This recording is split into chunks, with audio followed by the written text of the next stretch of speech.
Hi, you guys. We're going to be doing 10 things to help with a fussy baby. And these things help me to get through. Ooh, excuse you. These things help me to get through with having a newborn. So if you need help or if you need any tips, just stay tuned and keep watching. Thanks. Tip number 1, daily reminders. I always get up, say a prayer, and always remind myself that this shall pass. This too shall pass. I always let myself know that when stuff gets hard, I always remind myself of that. And then also, just praying. And, always reminding yourself, you have previous children, if you have older children, you just look at them and say, okay, this won't be forever. Just remind yourself of that. And how you felt when you first had your first child, and to remember, like, I'll get over this. This will get over. It'll get better. That's tip number 1. Tip number 2 would be have an outlet. A friend, your spouse, family members, have an outlet. Call somebody when you're frustrated. Just talk to them, especially people, mainly women who can relate. Also men too. It doesn't really matter. It could not even be about the baby. But also when she's fussy, it just it doesn't make it any better. But just have somebody to talk to. That's basically one. That's another reason. Number 3, know your limits. If you about to have a burst out, about to cuss everybody out or yell or whatever, then just go in the room, shut the door, make sure your baby's not crying, don't neglect her, that's what I'm saying. But, when stuff calm down, just go in the room, close the door, take a breath, and just speak to yourself like, okay, breathe out, breathe in, take 10 breaths in and out, and then go back out. But just always do your daily reminders. Remind yourself. Keep telling yourself these things. Number 4, try snacks. A new toy. With newborns, they like lights and sounds. And I used to think it was crazy what my mother would do with my son is she would play baby music. I'm like, that's not really doing nothing for them. But I kid you not, when she did it with my son, he would calm down. So I was like, I remember myself, my mom or my little girl did the same thing. She completely stopped crying. She would sit without me having to pick her up, without, doing things that I could get stuff done. I just played baby music. So also I'm going to leave a link of a device that I'm going to get on Amazon and I'm going to try it. I'll let you know it works. But it plays music where I used to play it on my phone, or I'll play it on the TV while she sleep, and it keeps her asleep. So when she hears other things, if something's loud, because my son, be loud when he plays with his toys, it overrides the noise, so it'll keep her asleep. So that's one thing I'm going to let y'all know, that if you have other children and you have a lot of family members or whatever sake in the household, and your baby's a light sleeper, get one of these things. I promise you it will help you. It will save your life. So do that. Or try new toys with her, lights. It might be time to, every baby's different. So step number 5, step outside. Some babies, depending on the weather, step outside. Just take a walk with your child, get in a stroller, also give you time to breathe and just see a different environment than you just seen in the house. Because, you be in the house so much being a mother. So also it gives you exercise. It gets your baby out of the home. And it gives you time to breathe. You know what I'm saying? And just to breathe in and breathe out. So I recommend that. Let the baby play outside. Depending on what age they are. 6, self-care. I always try to have a self-care hour of the week, of the day, of whatever day I choose. Mostly be Saturdays, because I'll have my, a boyfriend here to help me, her father, to help in so I can give me a self-care in. So what I would do is I would do my hair, do my lashes, do my nails, uh go get a massage, go to the spa, get a facial, which stuff you can do. Get your nails done, do something for you, whatever makes you feel beautiful about yourself as a mother, because we get so caught up and we don't have time to do these things. So I would recommend that. And then if you don't have the money for it, just do it at home. Don't go to the spa, make your own boat bath.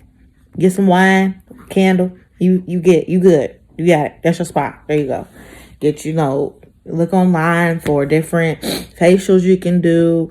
Do your own nails. Go to the dollar store. Get you some nail polish. Get some bubble bath. Get a dollar candle. Get some wine if you drink it. Or if not, just relax. Relax. Take some time. Ask for, hey, I'm in an hour, a week to myself. If you can't get all your stuff done in one day, like you want to get your hair and your nails, do it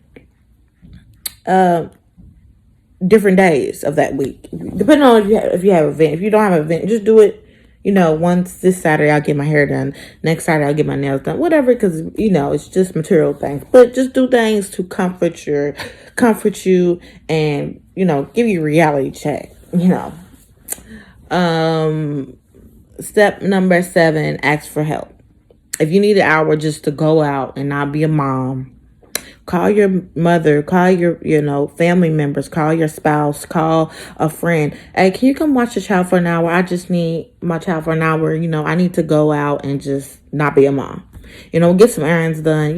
Just ask for help. You got to ask for help when you feel like there is someone always there to help. There's always someone to lean on. So I will do that. 8, try to nap. Nap, sleep when your baby is sleeping. If you don't have the help, try to nap when your baby's sleeping.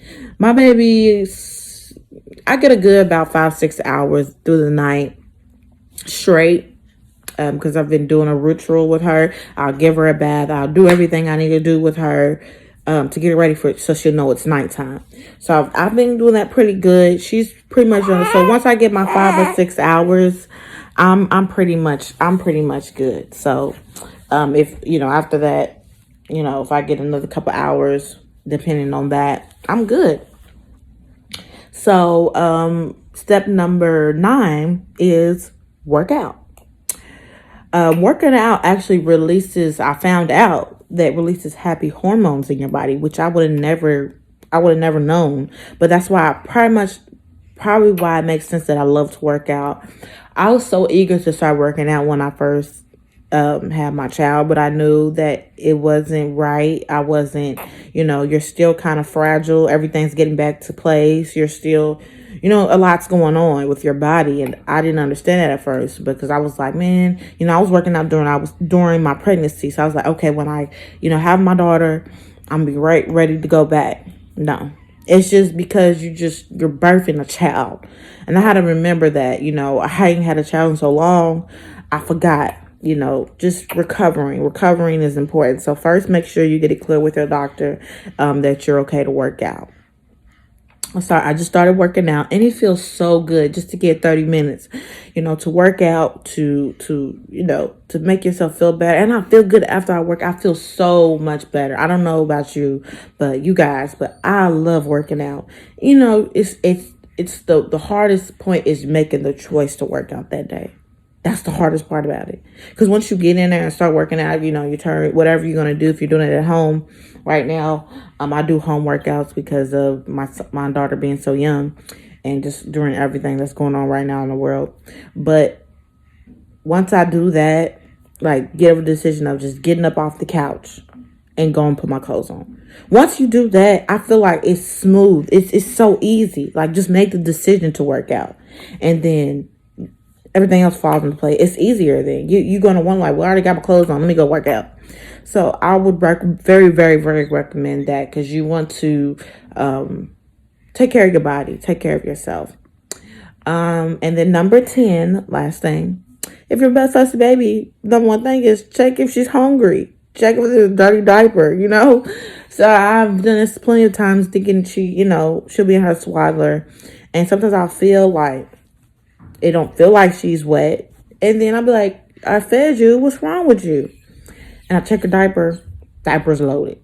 Diaper's a full load, So, we all learning. It's a learning experience. Remember, every child is different. No child's the same. I learned that. So the things you learned with your previous child, you probably won't be doing with you could, but it's just a guide to help you with the new child. But don't remember, they're not the same. So if they don't react to the same things, it's okay. And I always remember there's going to be one day when she's going to be holding her own bottle, walking her own self, peeing for her own self, wiping her own self. It's just, you're helping her get there.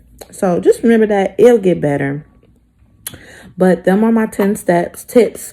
Also, you might also, last thing, make sure that the milk she's on, she likes, that her stomach is tolerating it. Because I had to switch my daughter like 3 times. And finally found a milk that she tolerates better. She doesn't be as fussy. She doesn't be screaming like she was screaming first when I first had her on a certain milk.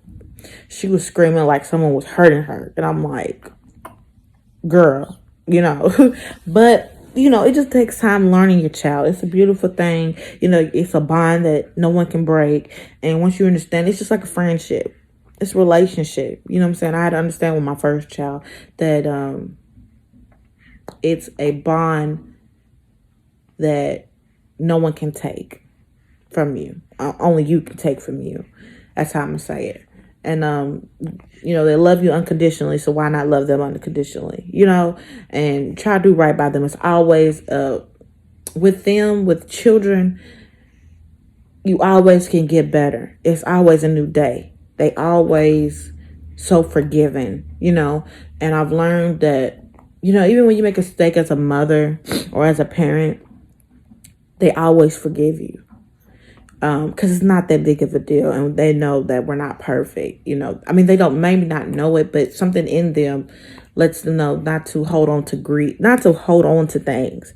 To 1 minute my son will be in trouble, and 2 minutes later he's like, "I love you, mommy," kissing on me, and it made me be like more like that. Like, don't hold grudges and be more forgiving, because what is it doing for you? Nothing. And that's what we have to go back and sometimes learn from children. You'll learn a lot from your children, and as much as they'll learn from you. But thank you for watching. I just wanted to help some other mothers out there, or fathers, or parents who, needed help. So these 10 tips, thank you for watching.